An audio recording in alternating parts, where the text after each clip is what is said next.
Today, I'm going to talk about how to clean a piece before you flip it or make it over, prep it. The cleaning process is probably one of the most important parts of the flipping process, because if you don't clean it properly, the entire makeover and then your end result is not going to look great, and it's not going to keep up and last. So you definitely, this is a part that you do not want to skip. And it's something, when I started doing this just for our home in the beginning, when this journey started for me, it's something I didn't know was so important. And you don't know until you get into so many projects and they're not working and paint's not sticking and what's going on. You learn the hard way, but definitely this is part of the process. No matter how clean you think a piece is, this is part of the process that you cannot skip. So I get a lot of questions about what to use for cleaning. And just like I'll say with every part of any furniture flipping process, every piece is going to be different, look different, act different, make over different, need different things. So it's not always a one size fits all. But I have rescued pieces from barns and, old sheds and garages where they were just really full of dust and dirt, and, they might have some stuff caked on it. And there are times, depending on the piece and what it is, that I have literally had to just hose them down. I would definitely recommend that you don't want to really douse, a piece of wood furniture in a lot of water, or let it sit with a lot of water for a long time. You want it to dry quickly, but for most pieces that you aren't pulling out of a barn or an old shed, the cleaning process is pretty straightforward. So what you will need is obviously a cleaner. So this can sometimes just be water, vinegar and water. This has thieves cleaner in it, but just any clean vinegar and water will go a long way. So I would recommend using that just in a spray bottle. There are some other cleaners on the market that if you needed to get, if it needed some just extra cleaning or something, you could definitely get. But for most pieces, vinegar and water, it goes a long way. So just start with that when you are cleaning. And then you definitely need, I would usually use a thicker kind of rag, but this one's white. So I wanted to kind of show you the dirt that will come off. But any kind of rag you have, old rags. This is an old tea cloth towel that I just cut up. And then you could get things like old toothbrushes to get into nooks and crannies, because when you're painting or staining, depending on what you're doing, and you get the paint or stain in the nooks and crannies, if it's full of dirt or dust, that paint or that stain or whatever, it's not going to stick. And so you definitely need to get into those areas. And another thing that is good to have near you, and I'm not going to do this today, I'm just going to kind of talk about the process, is a shop vac or a vacuum, just because when you clean it, it's good to take the drawers out if it has drawers.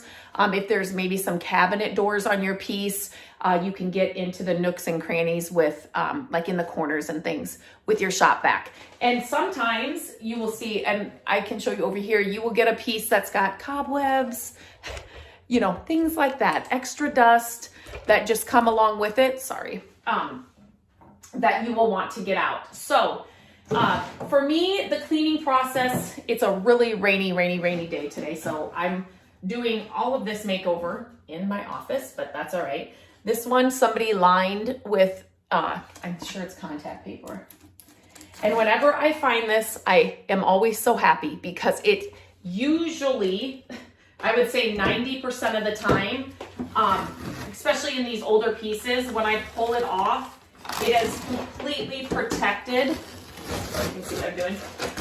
Protected the drawer. So I'm always grateful for people that used to line their drawers. And so obviously I'm taking that out.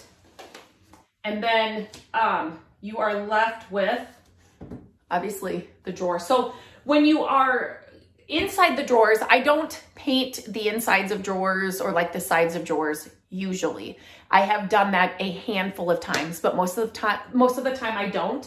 but I do like to use a salve inside the drawers just to kind of freshen them up. So I will do that that's like at the way end, the last process of the makeover.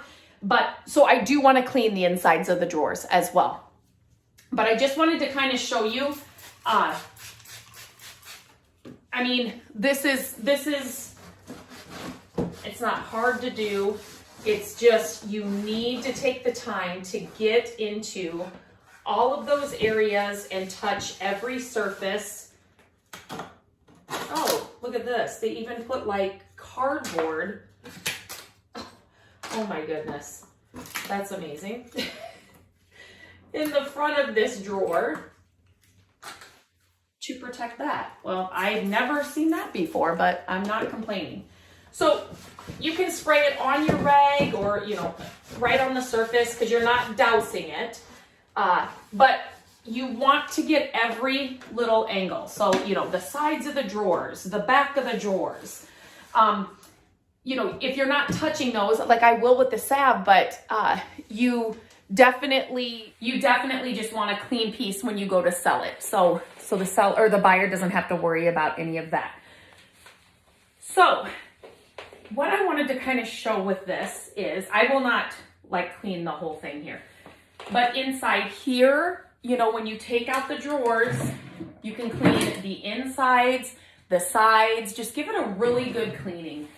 Most of these pieces, especially these older ones, have not been cleaned in a long, long time. So one thing, I'm going to kind of move the camera closer to me here.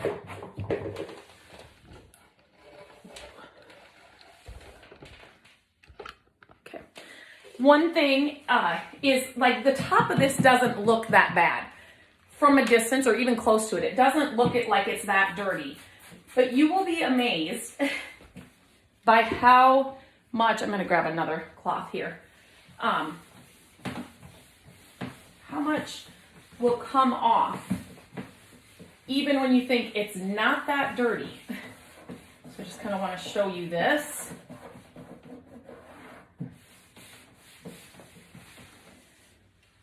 Look at that. Like, it was dirty and you want to get all of this off. So, most of the time you're going to be scuff sanding or sanding your pieces before you paint them or stain them or finish them. And so even for, like, the sanding will do some extra cleaning, but you just don't want to gunk up your sandpaper with dirt and dust and all of that. So just this cleaning also helps with that sanding process, that initial kind of scuff sand that you'll be doing. So that was just the top of this piece. That didn't, like, just to like the naked eye, it didn't look dirty at all per se, but it definitely is. So even if you think, oh, it's not that bad, take the time to wash it, because trust me, it's dirty. And even if it's not like necessarily dirt, it's dusty. So you just want to get all of that dust, cobwebs if there's cobwebs, in every little nook and cranny. If you don't have an old toothbrush, you know, you can always use things like, let me grab one here, like even a pair of scissors, or and kind of just, you want to wrap it good because you obviously don't want to scratch the surface, but kind of just wrap your cloth around it and then get in those areas. The end of a small paintbrush, a pen, this was just near me, so you don't want to scratch the surface though. So use something else that's, you know, that can kind of get in there if you don't have an old toothbrush, in those little nooks and crannies, because the paint will, especially if you can't get in there and sand it, the paint will just sit on the top of that dirt or dust or whatever. So then if it ever does eventually move, the dirt or dust, it will not be painted in that area. So you don't want that. So just take the time to really clean out the piece, and clean every surface, and underneath and the back and all of that. And then take your shop vac you know, inside, when you take all the drawers out, inside and all the way to the back, you want to definitely do that with your shop vac. Same with all the drawers. So inside the drawers, you want to get back to every nook and cranny, but then make sure you take it out. And then you want to, you know, get your shop vac or your vacuum, whatever you're using, all the way back there, all up on the top and all the way around. You want to make sure you're, you know, any of the dust, just excess dust, maybe there's a cobweb, something in there, you want to clean that all off. Before you clean the fronts of any drawers that may have hardware, remove the hardware. Especially in older pieces like this hardware, if it's been on here for a while, it's unbelievable what is actually stuck around here.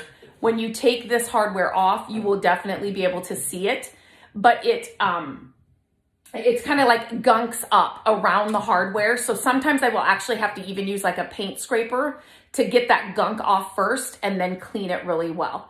So you definitely need to remove the hardware before you clean the fronts of any drawers, cabinet doors, anything like that. You definitely want to do that. And then as far as down here with, you know, if you've got a lot of detail or curves in your legs, you want to get around, you see what I'm doing this, okay.